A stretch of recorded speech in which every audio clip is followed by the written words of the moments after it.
আসসালামু আলাইকুম, welcome to my channel. কি অবস্থা সবার, কেমন আছেন? আমি আলহামদুলিল্লাহ ভালো আছি।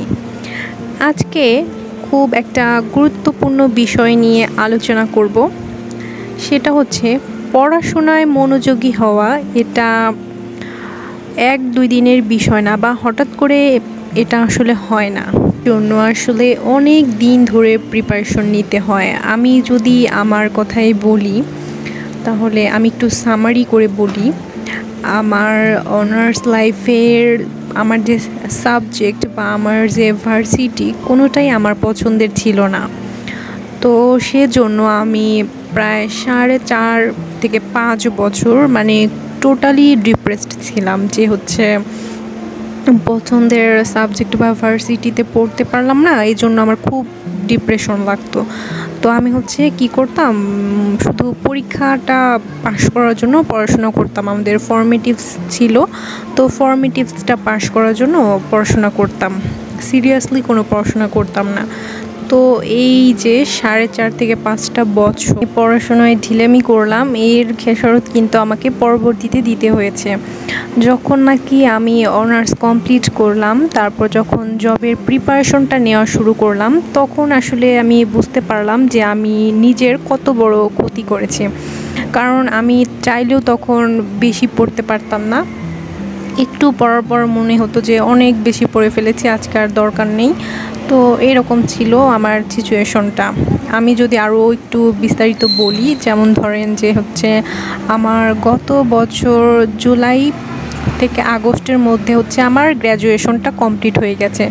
তারপর থেকেই মূলত আমি জবের জন্য ট্রাই করছিলাম, জবের প্রিপারেশনটা নিয়ে শুরু করেছি।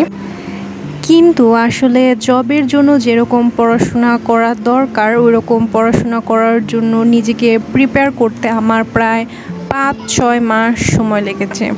এই সময়ের মধ্যে আমি বিভিন্ন ধরনের রুটিন বানিয়েছি, বিভিন্ন ধরনের নিয়ম বানিয়েছি, এই করব সেই করব, সব বিফল। কারণ আল্লাহ তাআলা আমাদের বানিয়েছেন এভাবেই। আমরা মানুষ, আমরা মেশিন না যে আজকে থেকে এক ধরনের কাজ করলাম, আবার পরের দিন অন্য ধরনের একটা কাজ করব।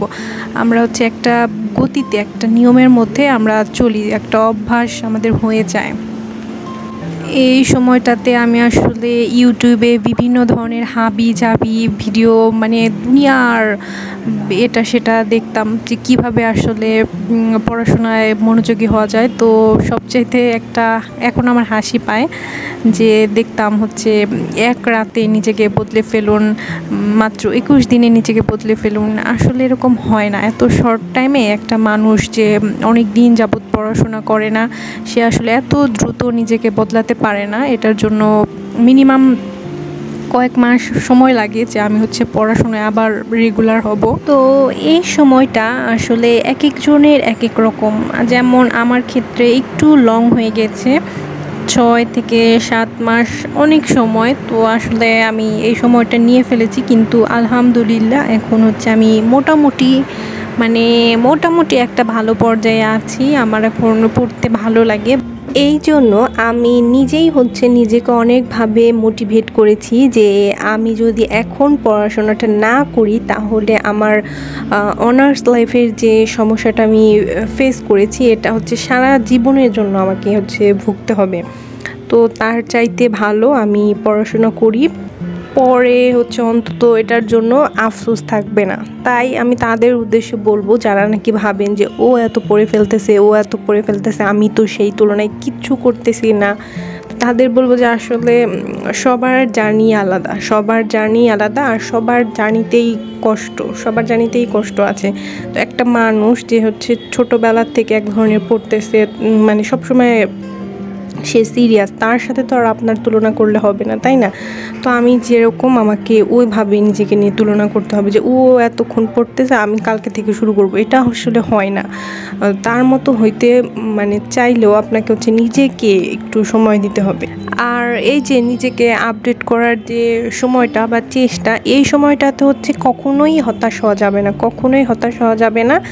ইউটিউবে, ফেসবুকে হাবি ঝাবি ভিডিও না দেখে আপনি নিজেকে একটু সময় দেন, যে আগের লক্ষ্যটা স্থির করেন, তারপর নিজেকে রিল্যাক্স হয়ে একটু সময় দেন, ইনশাআল্লাহ আপনিও পারবেন। আমার ক্ষেত্রে দেখেন সময়টা হচ্ছে 6-7 মাস, আপনি হচ্ছে নিজেকে নিয়ে 2-3 মাস টার্গেট করেন যে এক রাত্রে আমি হচ্ছে আমার লাইফ চেঞ্জ করব, এইটা না ভেবে আপনি হচ্ছে ভাবেন যে আমি হচ্ছে ধীরে ধীরে আমার লক্ষ্য ওইখানে, আমি ওইখানে পৌঁছাব। তো অনেক কথা বলে ফেললাম, আজকে এ পর্যন্তই। ধন্যবাদ সবাইকে, আল্লাহ হাফেজ।